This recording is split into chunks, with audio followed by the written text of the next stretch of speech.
Botany আমাদের 5th chapter চলতেছিল। এখানে লেকচার 1টা হয়ে গেছে আমাদের, জাস্ট লেকচার 2টা আছে এখানে।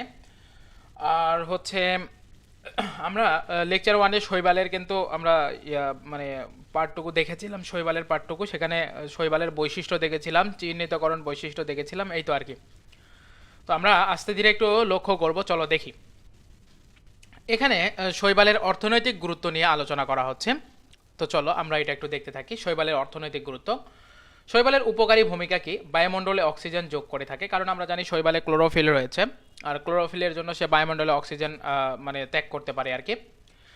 নীলাভ সবুজ শৈবাল বিশেষ করে নস্টক প্রথম সালোক সংশ্লেষণ শুরু করে, খুবই গুরুত্বপূর্ণ। নীলাভ সবুজ শৈবাল প্রথম সালোক সংশ্লেষণ শুরু করে।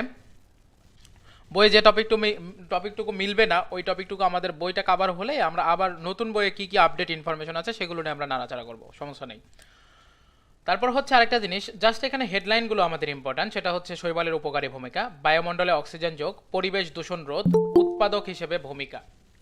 এখানে একটু লক্ষ্য করো, সেটা হচ্ছে কি আমাদের এখানে হেডলাইনগুলো লাগবে। সেটা হচ্ছে শৈবালের উপকারী ভূমিকা, একটা হচ্ছে বায়ুমণ্ডলে অক্সিজেন যোগ, আরেকটা হচ্ছে পরিবেশ দূষণ রোধ, আরেকটা হচ্ছে উৎপাদক হিসেবে। তো উৎপাদক হিসেবে কিভাবে কাজ করে একটু লক্ষ্য করো। শৈবাল ফুড চেইনের প্রধান উৎপাদক হিসেবে কাজ করে, ফুড চেইনের প্রধান উৎপাদক হিসেবে কাজ করে। তারপর লক্ষ্য করি আমরা বায়োফুয়েল তৈরি করা, বায়োফুয়েল বা বায়োডিজেল তৈরি করার জন্য বর্তমানে শৈবালকে বেছে নেওয়া হয়েছে, তাই শৈবালকে বলা হয় সেকেন্ড জেনারেশন বায়োফুয়েল। খুবই গুরুত্বপূর্ণ, শৈবালকে বলা হয় সেকেন্ড জেনারেশন বায়োফুয়েল, মানে অ্যাটলিস্ট ধরে নাও খুবই ইম্পর্ট্যান্ট একটা পার্ট, তোমরা এটা ইউনিভার্সিটি দিয়ে দাও। গোয়েন্দা সাবমেরিনের অবস্থান নির্ণয়ের জন্য, এটা মেডিকেলের জন্য সবচেয়ে বেশি ইম্পর্ট্যান্ট। গোয়েন্দা সাবমেরিনের অবস্থান নির্ণয়ের জন্য আমাদের এখানে একটা গুরুত্বপূর্ণ জিনিস লক্ষ্য করো, সেটা হচ্ছে আসলে এখানে কি ভূমিকাটা রাখে। এখানে যে ফাইকো এরিথ্রিন এবং ফাইকো সায়ানিন, এরিথ্রিন মানে বুঝতে পারছো এখানে কি লাল বর্ণের, রাইট? অর্থাৎ ফাইকো এরিথ্রিন এবং ফাইকো সায়ানিন এগুলো আসলে দৃশ্যমান আলোর আলোকরশ্মি শোষণ করতে পারে। দৃশ্যমান আলোর আলোকরশ্মি শোষণ করার পর সেগুলো আবার আমাদের চোখের দিকে কি করে, প্রতিফলিত করে, ফলে আমরা কিন্তু সেগুলো বুঝতে পারি। প্রতিফলিত বলতে বোঝাতে চাচ্ছি বিকৃত করে আর কি। তারপর লক্ষ্য করো, সমুদ্রের মাছের অবস্থান নির্ণয়ের জন্য শৈবালকে ব্যবহার করা হয়। মাটির বয়স নির্ণয়, খুবই গুরুত্বপূর্ণ। জলাশয়ের তলদেশে মাটির স্তরে জমাকৃত ডায়াটমের খোলস এর কার্বন ডেটিং করে ওই মাটির উৎপত্তির মানে বয়স সম্পর্কে ধারণা পাওয়া যায়। তাহলে কার্বন ডেটিং করে ডায়াটমের। তারপর হচ্ছে মানুষের খাদ্য হিসেবে ব্যবহার করা হয়। মানুষের খাদ্য তালিকায় ক্লোরিলা একটি ভিটামিন সমৃদ্ধ শৈবাল মানুষের খাদ্য তালিকায়। পশু খাদ্য হিসেবে ব্যবহার করা হয়। অপকারী ভূমিকা একটু দেখি, সেটা হচ্ছে ওয়াটার ব্লুম সৃষ্টি করা, খুবই গুরুত্বপূর্ণ। ওয়াটার ব্লুম সৃষ্টি করা, পুকুর বা জলাধারে পুষ্টির পরিমাণ বেড়ে গেলে কিছু নীলাভ সবুজ শৈবালের সংখ্যা অতিমাত্রায় বৃদ্ধি পায়, তাকে বলা হয় ওয়াটার ব্লুম। অর্থাৎ বর্তমানে যেটাকে বলা হয় সায়ানোব্যাকটেরিয়া। নীলাভ সবুজ শৈবালকে বর্তমানে কি বলা হয়? সায়ানোব্যাকটেরিয়া। পুকুর বা জলাধারে পুষ্টির পরিমাণ বেড়ে গেলে কিছু নীলাভ সবুজ শৈবালের সংখ্যা অতিমাত্রায় বৃদ্ধি পায়, যাকে ওয়াটার ব্লুম বলা হয়। যাকে কি বলা হয়? ওয়াটার ব্লুম বলা হয়। উদ্ভিদের রোগ সৃষ্টি করা, সাধারণত ম্যাগনেলিয়া গাছের রোগ সৃষ্টি করে।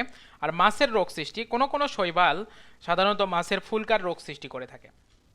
কোনো কোনো শৈবাল মাছের ফুলকার মানে রোগ সৃষ্টি করে থাকে আর কি। সেটা আসলে আমরা প্রথম দিকে যখন আমরা জুওলজি পড়ে আসছিলাম তখনও কিন্তু একটা জিনিস লক্ষ্য করেছি, প্রোটিস্টান জীবাণু, ওই রকমই বিষয়টা। তারপরের অংশ এখানে একটা জিনিস দেখতে পাচ্ছ, সেটা হচ্ছে ফাইকো এরিথ্রিন। দেখো এটা লাল কিন্তু, ঠিক আছে, লাল ফাইকো এরিথ্রিন, ঠিক আছে। শৈবালের এই অংশটুকু কিন্তু লাল। আচ্ছা, পরের অংশটুকু আমরা একটু দেখতে থাকি, সেখানে কি বলা হচ্ছে দেখো। এখানে স্থাপনার ক্ষতি করা, এটা আমরা সবাই জানি, আর রাস্তাঘাট পিচ্ছিলকরণ, এটার কি বলার আছে, এটা তো আমরা সবাই বুঝি।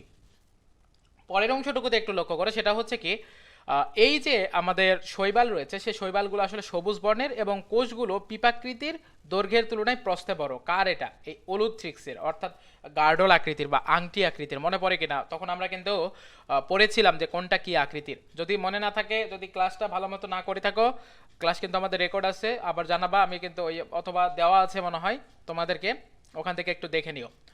ছত্রাকের ক্ষেত্রে একটু আসি। ছত্রাকের এই অংশটুকুতে আমরা শৈবাল দেখেছি, ছত্রাক দেখি ফানজাই, আমরা এটা সবাই জানি। আর ছত্রাক হলো বহুকোষী, অভাস্কুলার, মানে এর কোনো পরিবহন টিস্যু নেই, অর্থাৎ জাইলেম ফ্লোয়েম। হাইফি সমৃদ্ধ, মানে সূত্রাকার, সুতা দেখা যায়। মাইসেলিয়াম গঠিত, হেটারোট্রফিক সুকেন্দ্রিক জীব। হেটারোট্রফিক সুকেন্দ্রিক জীব, যা অন্যের উপরে অন্যের উপর থেকে খাদ্য শোষণ করে খাদ্য গ্রহণ করে, যা অন্যের উপর থেকে খাদ্য শোষণ করে খাদ্য গ্রহণ করে। ছত্রাক সম্বন্ধে স্টাডি করাকে বলা হয় মাইকোলজি বা ছত্রাক তত্ত্ব। ছত্রাক সম্বন্ধে স্টাডি করাকে বলা হয় মাইকোলজি বা ছত্রাক তত্ত্ব। মধু ছত্রাক বা হানি মাশরুম খুবই বেশি ইম্পর্ট্যান্ট।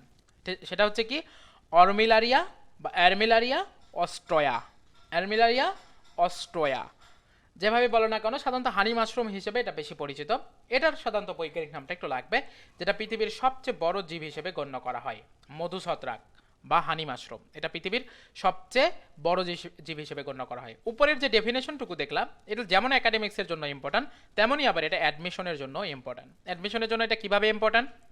প্রশ্ন আসবে ছত্রাক বহুকোষী নাকি অবাস্কুলার নাকি হাইফি সমৃদ্ধ নাকি মাইসেলিয়ামে গঠিত নাকি হেটারোট্রপিক, কি প্রক্রিয়ায় খাদ্য শোষণ করে, এটা আসে সাধারণত। এটা কি প্রক্রিয়ায় খাদ্য শোষণ করে? এটা হচ্ছে মানে শোষণ পদ্ধতিতে আর কি। ওকে, আরেকটা জিনিস লক্ষ্য করি, সেটা হচ্ছে কি আমাদের এই যে হানি মাশরুম যেটা আমাদের, এটা হচ্ছে অন্ধকারে আলো বিচ্ছুরণ ঘটায়। কি করে?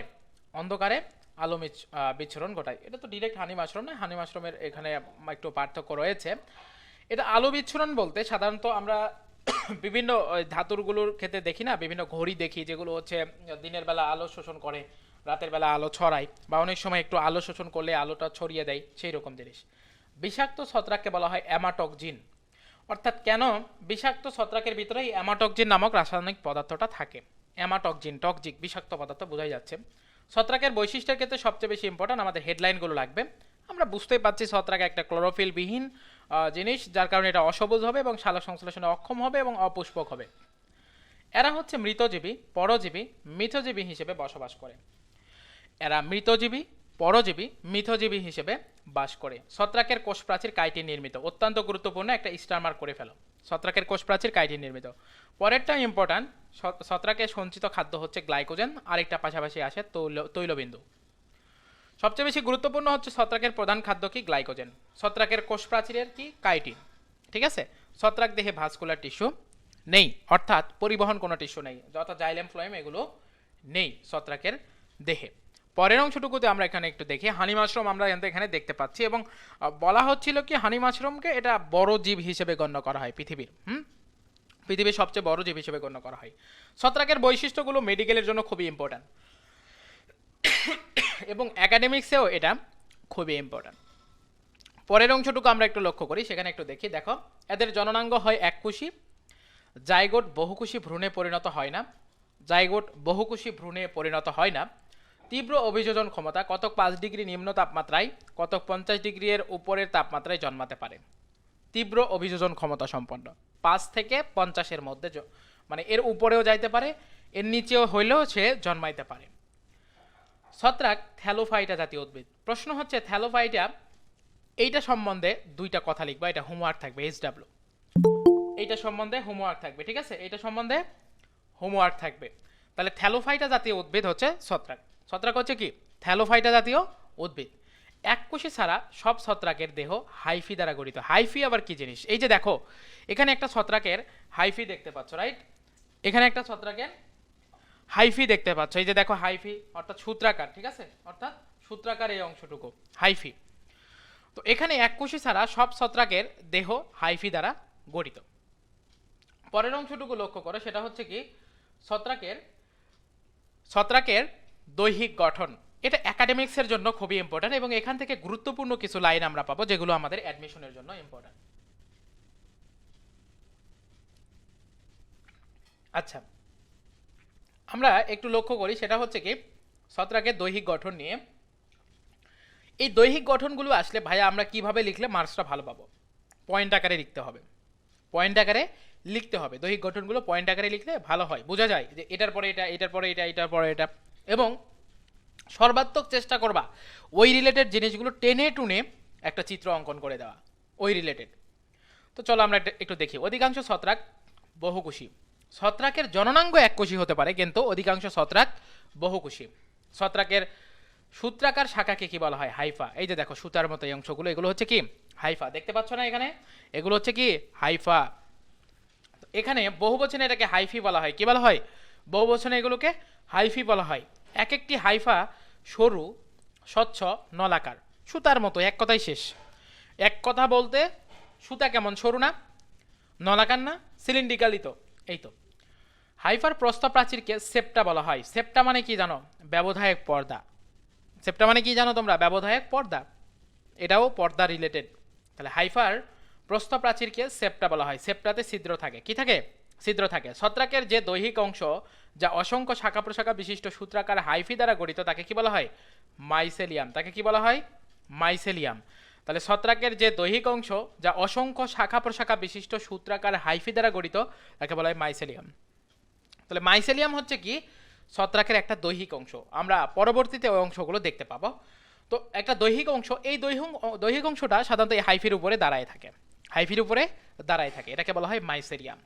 মাইসেলিয়ামে অবস্থিত অনেকগুলো হাইফি যখন প্রস্থপ্রাচীর বিহীন এবং বহু নিউক্লিয়াস বিশিষ্ট হয় তখন সেটাকে বলা হয় সিনোসাইটিক মাইসেলিয়াম। প্রস্থপ্রাচীর বিহীন তুমি ভুলে গেলে কোনো প্রবলেম নাই, তবে তোমাকে এটা জানা লাগবে কোষ বিভাজনের ওই টপিকটুকুতে কিন্তু তুমি পড়ে আসছো। সেটা হচ্ছে সিনোসাইটিক জিনিসটা কি। সিনোসাইটিক জিনিসটা কি এটা কিন্তু তুমি পড়ে আসছো, রাইট? অর্থাৎ প্লাজমোডিয়াম, আমরা কিন্তু ওখানে দেখে আসছি। এবং বহু নিউক্লিয়াস বিশিষ্ট হলে উদ্ভিদের ক্ষেত্রে সেটা আমরা বলতে পারি সিনোসাইটিক, যদিও ছত্রাক উদ্ভিদের অন্তর্ভুক্ত নয়। আমরা একটু পরে দেখতে পাবো এটা অনেকটা প্রাণী রিলেটেড, আগে এটাকে উদ্ভিদের অন্তর্ভুক্ত মনে করা হতো। তারপর লক্ষ্য করো, পোষক দেহ থেকে খাদ্য শোষণকারী হাইফাকে হস্টোরিয়াম বলা হয়। এই যে হাইফাগুলো তোমরা দেখতে পাচ্ছ, আমি একটু মিশাই দিয়ে একটু ভালো করে দেখাই। এই যে হাইফাগুলো তোমরা দেখতে পাচ্ছ এখানে, হ্যাঁ রাইট? এই হাইফাগুলো যখন পোষক দেহ থেকে কি করবে? খাদ্য শোষণ করবে। এই পোষক দেহ থেকে খাদ্য শোষণকারী হাইফাকে বলা হয় হস্টোরিয়াম। কি বলা হবে? হস্টোরিয়াম, ঠিক আছে? ফাইটোফথোরা, ফাইটোফথোরা এই জাতীয় সাধারণত শৈবালের ছত্রাকের ক্ষেত্রে আমাদের এই শোষণকারী অংশ দেখা যায়। পরিবেশ থেকে খাদ্য শোষণকারী হাইফাকে রাইজয়েড বলা হয়। পরিবেশ থেকে যারা খাদ্য শোষণ করে তাদেরকে বলা হয়, ওই সব হাইফাকে বলা হয় রাইজয়েড। কোনো কোনো উচ্চ শ্রেণীর ছত্রাকে মাইসেলিয়াম শক্ত রশ্মির মতো হয়, এটাকে রাইজোমার বলে। এখানে যা যা দেখলাম একাডেমিক্সের জন্য 100% ইম্পর্ট্যান্ট, একাডেমিক্সের জন্য 100% ইম্পর্ট্যান্ট। রাইজয়েড কি, রাইজোমর্ফ কি, হস্টোরিয়াম কি? পোষক দেহ থেকে খাদ্য শোষণকারী হাইফাকে বলা হবে হস্টোরিয়াম, পরিবেশ থেকে খাদ্য শোষণকারী হাইফাকে বলা হয় রাইজয়েড। কোনো কোনো উচ্চ শ্রেণীর ছত্রাকে মাইসেলিয়াম শক্ত রশ্মির মতো হয় তখন সেটাকে বলা হয় রাইজোমর্ফ। যেমন অ্যাগারিকাসে দেখা যায়। কোথায় দেখা যায়? অ্যাগারিকাসে দেখা যায়, ঠিক আছে? এবার আসো ছত্রাকের, ওটা দৈহিক অংশ, এটা আমরা দেখব কোষীয় অংশ। কিছু নিম্ন শ্রেণীর ছত্রাক ছাড়া অধিকাংশ ছত্রাকের কোষ দুটি অংশে বিভক্ত, একটা হচ্ছে কোষ প্রাচীর আর একটা হচ্ছে প্রোটোপ্লাস্ট। একটু আগে তোমরা দেখে আসলাম কোষ প্রাচীরটা কাইটিন নির্মিত, রাইট? তাহলে কোষ প্রাচীরের মুখ্য উপাদান কি? কাইটিন। কি নির্মিত? কাইটিন নির্মিত। প্রোটোপ্লাস্টকে ভাঙলে আমরা পাই দুইটা জিনিস, একটা হচ্ছে কোষঝিল্লি আর একটা হচ্ছে সাইটোপ্লাজম, বা যেটাকে আমরা কোষঝিল্লি সহ তো প্রোটোপ্লাজম বলি, রাইট? ওটাই হচ্ছে প্রোটোপ্লাস্ট। ওটা হচ্ছে কি?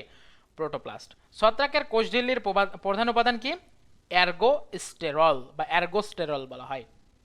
তাহলে ছত্রাকের কোষঝিল্লির প্রধান উপাদান হচ্ছে এর্গোস্টেরল। তাহলে ছত্রাকের কোষঝিল্লির প্রধান উপাদান কি? এর্গোস্টেরল। কোষ প্রাচীরের প্রধান উপাদান কি? কাইটিন। মানে আসলে এই ধরনের জিনিসগুলো আসবে, উল্টাপাল্টা হয়ে যাবে। এখানে আমরা দৈহিক অংশ দেখতে পাচ্ছি, দৈহিক গঠন দেখতে পাচ্ছি, আমরা পরবর্তী অংশটুকুতে আরো ভালো করে একটু লক্ষ্য করব। সেটা হচ্ছে কি? এই পার্টটুকুতে, রাইট? এখানে আমরা একটু লক্ষ্য করি, এখানে অনেক ধরনের আমরা ছত্রাক দেখতে পাচ্ছি। তো যাই হোক, আমরা কোষীয় গঠন সম্পর্কে জানতে চাই, সেখানে আমরা সাইটোপ্লাজম সম্পর্কে একটু লক্ষ্য করি। সেটা হচ্ছে তরুণ মাইসেলিয়াম ও হাইফার শীর্ষ দেশে সাইটোপ্লাজম ঘন দানাদার সমসত্ব। মনে রাখলে ভালো, না মনে রাখলে প্রয়োজন নাই। একটা জিনিস বোঝার চেষ্টা করো, একটু বোঝো যে তরুণ জিনিসে তো অবশ্যই জিনিসটা ঘন হবে, তরুণ থাকলে সেটা কি শক্তিশালী হয়, রাইট? তাহলে তরুণ জিনিসে সাইটোপ্লাজম অবশ্যই ঘন হবে, দানাদার হবে, সমসত্ব হবে। কিন্তু যেটা অবশ্যই তোমাকে জানতে হবে সেটা হচ্ছে সাইটোপ্লাজমে সঞ্চিত খাদ্য গ্লাইকোজেন আর তৈলবিন্দু। গ্লাইকোজেনের তৈলবিন্দু, ভলিউটিন জানার প্রয়োজন নাই, চর্বিও জানার প্রয়োজন নাই, এমনি দেখে যাবা। কিন্তু তোমাকে যেটা জানতে হবে, সাইটোপ্লাজমে সঞ্চিত খাদ্য হচ্ছে কি? গ্লাইকোজেন, তৈলবিন্দু। প্রধান সঞ্চিত খাদ্য হচ্ছে গ্লাইকোজেন। এবার আরেকটা জিনিস কি থাকবে? নিউক্লিয়াস। নর্মাল বৈশিষ্ট্যগুলো লিখে দিয়ে আসবা, যেগুলো 9-10-এ পড়ে আসতো, ওই রকম জিনিসগুলো এখানে। ছত্রাকের সাইটোপ্লাজমে এক বা একাধিক গোলাকার উপবৃত্তাকার নিউক্লিয়াস থাকে, আর প্রতিটি নিউক্লিয়াসে একটি নির্দিষ্ট এবং নিউক্লিয়ার মেমব্রেন থাকে। নিউক্লিয়াসের কেন্দ্রীয় অঞ্চলটি অপেক্ষাকৃত ঘন থাকে। কোনো কোনো ছত্রাকবিদ এই কেন্দ্রীয় অঞ্চলটিকে নিউক্লিওলাস হিসেবে গণ্য করে। চিন্তা করো না, আমাদের প্রথম অধ্যায় তো আছে, রাইট? প্রথম অধ্যায়ে সব আবার পেয়ে যাবা, অনেক বড় একটা অধ্যায়, আমরা সব ডিটেলসে ওখানে পেয়ে যাব, ঠিক আছে? তো আমরা এখানে একটু লক্ষ্য করি, সেটা হচ্ছে কি ছত্রাকে ডাইমরফিজম, এটা কি জিনিস, এই ডাইমরফিজম সম্পর্কে একটু জানতে হবে। ভিন্নতর পরিবেশের কারণে নিজের আকৃতি পরিবর্তনের যোগ্যতাকে ডাইমরফিজম বলা হয়। কি বলা হয়? ডাইমরফিজম। মানে ভিন্নতর একটা পরিবেশ, সেই পরিবেশের জন্য নিজের আকৃতিটাকে চেঞ্জ করে ফেলছে, ভিন্নতর পরিবেশের কারণে নিজের আকৃতিকে চেঞ্জ করে ফেলেছে, এটাকে বলা হয় ডাইমরফিজম। এটাকে বলা হয় ডাইমরফিজম। তারপর হচ্ছে কি হিস্টোপ্লাজমা ক্যাপসুলেটাম, সাধারণত হিস্টোপ্লাজমা নামেই পরিচিত। এটা মাটিতে সূত্রাকার, কিন্তু মানুষের ফুসফুসের কোষপিণ্ড হিসেবে অবস্থান করলে এটি হবে হিস্টোপ্লাজমোসিস রোগ সৃষ্টি করে থাকে। তাহলে মাটিতে সূত্রাকার, কিন্তু ফুসফুসে যখন যায় সেটা একটা কোষপিণ্ড হিসেবে অবস্থান করে, মানে একটা পিণ্ডের মতো, মানে একটা মাংসের মতো অবস্থান করে। তো কই সূত্রাকার আর কই পিণ্ড, বুঝতে পারতেছো বিষয়টা? তার মানে কি বোঝা গেল, এই যে হিস্টোপ্লাজমা, সে তার পরিবেশের কারণে নিজের আকৃতিটাকে চেঞ্জ করে নিয়েছে। এই ধরনের শৈবালে এই ধরনের বৈশিষ্ট্য থাকলে সেটাকে বলা হয় ডাইমরফিজম। শৈবাল নয়, সরি, ছত্রাক। ছত্রাকে এই ধরনের বৈশিষ্ট্য থাকলে সেটাকে ডাইমরফিজম বলা হয়, সেটাকে বলা হয় ডাইমরফিজম। তো এই অংশটুকু খুবই গুরুত্বপূর্ণ, আর বুঝতে পারছো এটা মেডিকেল রিলেটেড, তার মানে কতটা গুরুত্বপূর্ণ। তারপর আরেকটা জিনিস লক্ষ্য করো, ছত্রাকের খাদ্য গ্রহণ, শোষণ প্রক্রিয়ায় ছত্রাক খাদ্য গ্রহণ করে, এটা অবশ্যই তোমাকে জানতে হবে। শোষণ প্রক্রিয়ায় ছত্রাক খাদ্য গ্রহণ করে থাকে, শোষণ প্রক্রিয়ায় ছত্রাক খাদ্য গ্রহণ করে থাকে। তো এই হচ্ছে এখানকার অংশটুকু। এখানে তোমাদের অ্যাসাইনমেন্ট কতটুকু থাকবে আমি সেটা তোমাদের একটু বলে দেই। এই অংশটুকুতে যা যা থাকছে অ্যাসাইনমেন্ট আমাদের, এখানে লক্ষ্য করো ছত্রাকের এই পার্টটুকুতে ছত্রাকের বৈশিষ্ট্য লিখবা, ছত্রাক তত্ত্ব কি এটা লিখবা, HW কিন্তু এগুলো থাকতেছে। তারপর হচ্ছে ছত্রাকের বৈশিষ্ট্য লিখবা, সবগুলো যে সব পয়েন্টে আমি হচ্ছে লাল কালিতে দাগ দিয়েছি সেগুলোতে। তারপর এখানে এসে যা লিখবা, ছত্রাকের দৈহিক গঠন পয়েন্ট আকারে লিখবা, এবং অবশ্যই তোমার দৈহিক গঠনের ভিতরে যেন আমি রাইজোমর্ফ, রাইজয়েড এগুলো যেন আমি দেখতে পাই। ব্যাপারটা বোঝা গেছে? আর তারপরে যেটা ছত্রাকের কোষীয় গঠন, নর্মালি 9-10-এর ওইটাই লিখে দিলেও প্রবলেম নাই, তবে হ্যাঁ 9-10-এর ওইটার চেয়ে পয়েন্ট মিনিমাম 4টা বেশি হতে হবে, মিনিমাম 4টা বেশি হতে হবে, ঠিক আছে? আচ্ছা, তো এই হচ্ছে এখানকার অংশটুকু। আমাদের আজকে সেশন আছে, তাই আমরা বেশি করব না, আমাদের পড়াটা ধরতে হবে, কারণ গত যে বড় অধ্যায়টা হয়ে গেছে সেই অধ্যায়টার কি অবস্থা এটা আমরা এখন পর্যন্ত জানি না। আজকে কিন্তু অনেক বড় একটা MCQ এক্সাম আছে পুরো অধ্যায়টার উপরে, আর পাশাপাশি আমি একটু পড়াটা একটু ধরে ফেলবো। তো জাস্ট 2 মিনিট তোমরা একটু দেখে নাও, আমি পড়াটা ধরবো।